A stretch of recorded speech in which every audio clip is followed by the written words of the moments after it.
pakai syukur, nggak dipakai ya udah gitu Iya, ya. betul, betul. Jadi saya lebih bilang, eh, saya sudah ngasih tahu, kamu nggak percaya, ya udah coba aja. Sampai ada seorang laki-laki telepon saya bagaimana caranya lepas dari judi slot. Saya bilang, kamu nggak akan bisa lepas, Mas. Lah kenapa? Sebelum rumahmu kamu jual, sebelum istrimu menceraikanmu, sebelum anakmu meninggalkanmu, sebelum semua hartamu habis, kamu nggak akan berhenti. Habisin dulu deh, habisin semuanya, baru kamu meratap. Dan kamu berhenti, karena udah nggak ada lagi. Saya bilang hidup ini bukan masalah kamu suka atau tidak suka. Hidup ini uji nyali. Kalau kamu Benar. nggak punya nyali, duduk dan semedi. Artinya adalah menghadap Tuhan lebih banyak. Tapi kalau kamu punya nyali besar, hancurkan. Dunia ini boleh kamu hancurkan, suka-suka. Tapi kamu harus bertanggung jawab atas hidupmu sendiri. Nggak ada, ibumu nggak akan merasakan sakitmu. Bener nggak sih, Mas? Benar. Tadi kan Mas Bram bilang tentang orang hamil. Saya selalu mengingatkan, perempuan kalau sudah masuk kamar, resikonya cuma satu, hamil. Dan ingat, Iya. saat hamil nggak ada yang bisa merasakan sakitmu. Hanya kamu yang tahu rasanya. Dan aib yang tidak bisa ditutupi hanyalah hamil. Bagaimana Iya. kamu bisa tahu bahwa kamu itu berharga atau tidak? Gini Mas, HP ini kalau HP mahal, bawaannya kan hati-hati banget nih. Karena mahal kan? Takut jatuh, Iya. takut seperti apa dan sebagainya. Kalau kamu perempuan mahal, kamu akan bawa dirimu lebih hati-hati. Nggak mudah kamu perlihatkan pentilmu, barangmu ke orang lain. Bener nggak saya Iya. berbicara Iya. ini, bener nggak sih? Benar-benar. Kamu bawa HP-mu yang mahal ini hati-hati. Nggak mungkin kamu bawa tubuhmu, pentilnya kamu keluarkan kemana-mana. Nggak mungkin. Kecuali barang itu murah. Maka kamu ecer. Kamu, ayo lihat-lihat ini pentil-pentil gratis. Kalau itu tubuhmu mahal, kamu nggak akan mudah membuka baju berlapis-lapis. Kenapa sih perempuan ada kotangnya? Ya karena biar menutupi. Lah kenapa kok dibuka semua? Ya karena mereka ingin diakui. Padahal mereka murah. Saya bukan ingin menghina ya, tapi saya ingin menyadarkan kamu perempuan, jika kamu mahal seperti harga HP, kamu akan membawanya dengan tenang dan hati-hati. Takut ini kebentur pecah, takut ini jatuh. Benar nggak? Benar. Karena harganya mahal. Tapi masa iya sih jadi perempuan kemana-mana ngangkang, asal-asal ngangkang? Tapi kebanyakan cuma di sana ya. Aku nggak bilang semuanya ya, mohon maaf ya. Tapi kebanyakan yang udah yang pada saya apa udah aku nasihatin kebanyakan pada pacaran ya ke kasur putih mulu ya kan, cuma dijajanin tetapi nggak dikasih uang bulanan sama pacarnya. Yang penting dijajanin makan bareng, habis itu selesai. Nanti begitu lagi. Iya, nih Bang Bram, Abang Bram sebagai laki-laki, ceweknya yang nganterin, kan berarti nggak perlu dihargai. Diantar, barangnya diantar dan gratis. Biasanya laki-laki yang menghargai itu bukan hanya di uang, mereka akan jaga dan takut Betul. banget. Lakinya yang datang, gak usah perempuannya. Ya itu tadi, bagaimana kamu minta dihargai, wong kamu sendiri nggak menghargai dirimu. Intinya kamu jangan minta orang lain menghargaimu, hargai dirimu. Kita perempuan, kita itu perempuan. Jadi kalau saya bilang sama anak saya yang cowok, jika seorang perempuan ngajak kamu ke hotel dan dia buka baju duluan, ingat, kamu bukan laki-laki pertama yang tidur sama dia. Ingat-ingat mami ngomong, jika perempuan dengan mudahnya melucuti bajunya, dia bukan laki-laki pertama yang kamu tidur. Dan anak saya bilang, mami aku pernah diajak sama orang masuk hotel. Terus kamu mau? Ya selalu ingat omongan mami. Kalau cewek yang ngajak ke hotel duluan berarti dia bukan yang saya yang pertama. Oh ya udah. Sampai ceweknya itu datang loh ke rumah saya. Ingin dinikahin anak saya. Terus Terus jadi karena dia mau bawa anak saya ke Cina, saya nggak ngizinin. Karena saya hanya ngizinin anak saya pulang Indonesia. Dia harus milih dua, tinggal di Hong Kong atau tinggal di Indonesia. Kalau dia ke negara lain, dia pernah pacaran sama anak Taiwan. Saya bilang kalau kamu keluar dari Hong Kong, saya minta maaf nggak ada restu buat kamu. Apakah kamu boleh menikah? Boleh. Restu dan menikah itu beda, dua hal yang berbeda. Saya izinkan kamu menikah, tapi saya tidak merestui. Terus ceweknya itu yang dari Cina, karena anak saya sudah tahu nih, saya hanya ngizinin dua, Hong Kong, dia ngalah masuk Hong Kong, atau dia, intinya anak saya nggak boleh keluar dari Hong Kong. Kalau Biar anak bisa saya yang kepantau. keluar nggak boleh. Hah? Biar bisa kepantau, dekat sama orang tua. Enggak, karena kalau anak saya menikah, saya pulang Indonesia. Saya memutuskan untuk pulang Indonesia terus. Cuman masalahnya kan karena saya balik sini kan anak saya yang cowok masih sendiri. Jadi saya akan tetap menjaga anak saya. Kecuali anak saya sudah menikah, saya sama bapaknya pulang Indonesia, wes. Nggak balik sini lagi. Jadi kayak gini kan, adiknya di Indonesia, yang adiknya dua ada di Indonesia, terus masnya di sini kan saya kasihan sama anak saya yang cowok.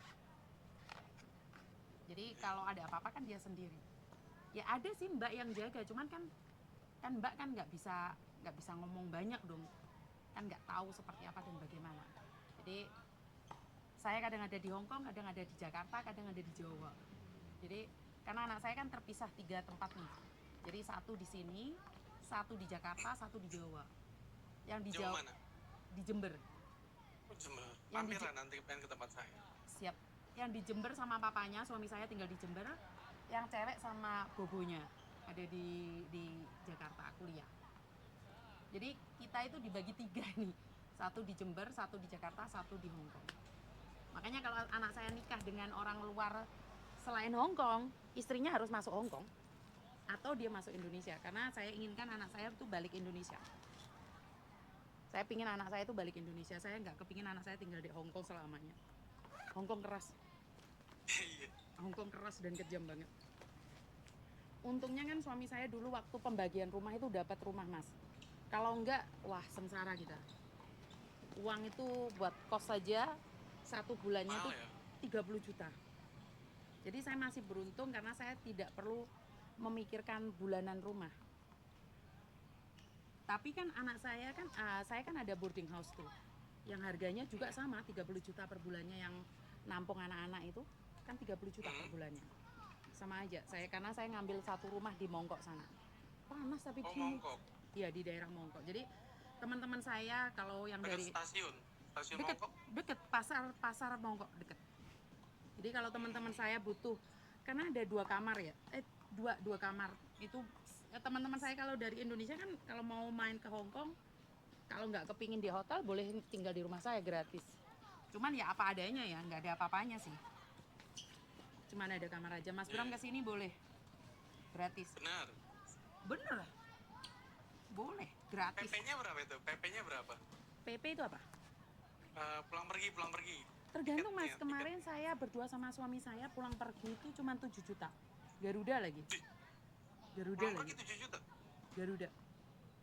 Murah banget. Murah banget, 7 juta. Yang mahal apa di sana? Enggak sih, lihat musim. Kalau nggak musim murah banget. Jadi waktu itu kan bukan musim apa-apa. Jadi saya pulangnya kan suka-suka aja, 2 hari di sini, 3 hari di sana. Kan lihat tiket murah. Sebenarnya saya tuh nggak ada waktu untuk hari apa, enggak. Suka-suka saya lihat cek, tiket murah, ya udah pulang ke Jakarta. Tiket murah pulang ke Surabaya gitu aja sih, nggak lihat. Berarti ada musim-musimnya. Iya, kalau kayak gini mahal sih. Kan Berapa? sebentar lagi Natal. Iya. Kalau Natal itu mahal banget itu. Mudah-mudahan ada rezeki bisa umroh, saya doain. Gimana? Mudah-mudahan ada rezeki bisa umroh. Puji Tuhan, amin. Alhamdulillah. Beda agama itu? Kita satu keluarga beda sih. Apa? Muslim apa non? Non Buddha. Enggak, cecenya non. Iya, Buddha ada, Hindu, Saya Buddha. kira Muslim, maaf. Nggak apa-apa. Hindu, Buddha, Islam. Anak saya juga beda semua. Kristen juga. Jadi Iya. karena itu kalau orang lain berbicara tentang agama, berdebat tentang agama, di dalam keluarga Benarin saya aja. itu kayaknya kalian tuh aneh gitu loh, kenapa harus nggak rukun dengan beda agama, padahal ambil yang baik, buang yang jelek. Iya. Jadi kalau kita berbicara tentang dhamma, anak saya paham semua dengan dhamma. Anak saya, suami saya ngaji malahan Jumatan. Suami saya Jumatan, bukan Apa sih kalau hari Kamis ke Jumat itu? Yasinan. Yasinan. Jumat. Ya, Yasinan. Muslim dia, Muslim. Enggak, ya ikut dia. Oh, Dia ikut. iya. Dia ikut. Karena anak saya yang cowok itu sunat. Anak saya yang cowok sunat. Nah, jadi ruwat juga. Karena saya kejawen. Saya pakai adat. Tetap kita Iya. menjunjung adat. Iya. Kalau saya Sunda Wiwitan saya. Hah? Kalau saya Sunda Wiwitan. Sunda Wiwitan. Nah, kakek saya dari Sunda juga. Kakek saya. Yang kakek saya dari Madura. Karena keluarga kita kan campur, Mas. Jadi kita keturunannya tuh campur, makanya kita mukanya nggak jelas juga sih. Ada yang bilang katanya Jawa, ada yang bilang Madura, ya emang ada darahnya. Ya Chinese juga. Jadi karena itu kalau di luar sana terjadi perdebatan yang begitu dahsyat, kita cuma bisa ketawa aja. Pokoknya hindari perdebatan agama. Saya menghindari banyak hal, Mas. Suku. Saya tidak mau berdebat dengan suku. Saya menghindari perdebatan agama. Karena ini yang akan menghancurkan. Agama dan suku itu nggak boleh diadu. Iya, nggak boleh. Politik. Jadi waktu pemilu itu saya didatengin beberapa parpol, tapi saya katakan tidak. Di mana di sana? Iya. Saya di sini didatangi beberapa orang parpol, saya memilih pulang Indonesia, jadi saya nyoblosnya daerah saya, Jember. Jadi saya nggak memilih siapapun. Jadi waktu pemilu di sini heboh, saya di demo karena saya berbicara, kan saya sebenarnya golput sih. Awalnya saya golput, saya tidak ingin memilih. Tapi kalau kita nggak milih kan, apalagi orang-orang terpengaruh dengan omongan saya kan nggak bagus. Benar. Jadi karena mungkin follower saya nggak banyak, cuman kan mereka akan melihat, wah Miss Uni golput aja. Saya bilang saya bukan golput. Akhirnya saya memilih, tapi saya minta maaf karena saya nggak bisa dapil luar negeri, saya daerah saya sendiri. Itu aja sih. Dan teman-teman ini follow kok yang nonton banyak sekali, ada 1.500. Kalian ngapain? Mereka pada kenal saya. Oh, ini followernya Mas Bram semua ya nih? Ada akun 1,2 juta follower saya. Itu 2 tahun itu. Wow, pantesan saya. Makanya saya malu sendiri. Punya saya ini cuma 100. Gak apa-apa. Punya saya itu followernya selalu ngilang, Mas. Saya itu punya TikTok ini baru 4 bulanan. Di sana berapa penontonnya? 1.600. Di sini 1K di sini. Hah? Apa saya turun aja ya? 1K? Iya, 1.000. Oh, 1.000. Anak-anaknya banyak, Miss. Oh. Waduh, saya yang tersanjung-sanjung ini, Mas Bram. Di Hongkong ada di Wong Taisin, di Samsipo, di Mongkok, di Kaswebe, terus di North Point ya. Ada kan di sana daerah North Point. Betul. Mas Bram, kapan-kapan datang ke sini dong. Anak-anaknya Mas Bram banyak, Miss, no. Setiap malam aku live sama Mas Bram. Oh, keren. Ini Mas Bram merusak wilayah saya ini berarti. Saya tidak suka ini sama Mas Bram ini. Ini merusak wilayah saya. Udah sering ke Hongkong itu, Miss. Walah. Ya kan ke Hongkong kan nggak ketemu sama Miss Yuni. Aku belum pernah ke Hongkong aku. Belum pernah ke Hongkong? Pasenku banyak di sana yang pada curhat. Di Taiwan banyak, di Hongkong banyak. Di Hongkong ada majelis zikir. Oh, itu di bagian alhamdulillah. Samsipo. Oh. Kalian panutanku, aku sering live lihat Mas Bram, Miss. Oh, katanya ke Hongkong pernah. Wassalamualaikum Miss Yuni. Iya rek, aku gak ero. Saya itu yang paling kuper, Mas. Asli ini saya itu banyak hal yang gak tahu sih. Suka bantu orang sakit, Mas Bram. Oh. Sakit tipes gitu. Oh gitu. Oh alah. Waduh, salam kenal Mas Bram. Saya merasa tersanjung-sanjung ini. Justru saya yang merasa tersanjung ini bisa apa namanya live bareng. Ya enggak loh, keliru level no. Lo, Ya enggak lah. ya enggak iso, gak iso. Aku sing kegeeran ini. Kita Sakit. kan artis Hongkong, ya kan? Hah?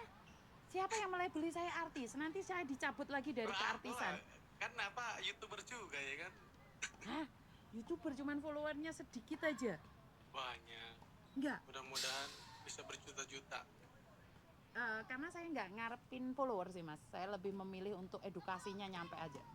Karena follower banyak tapi tidak menyampaikan pesan itu, karena target saya bukan nyari uang di follower ya. Saya lebih memilih untuk pesan saya itu nyampe nggak sih.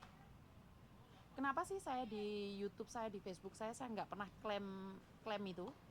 Karena saya nggak masalah orang lain dapat uang. Tahu nggak orang yang ngedit video saya itu dapat 30 juta per bulannya mas bro. Lah saya yang punya video nggak dapat. Nggak ada potong pajak, nggak ada.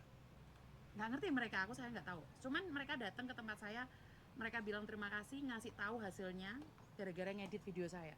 Dia nanya kenapa nggak diklaim, karena memang tujuan awal saya bukan di uangnya.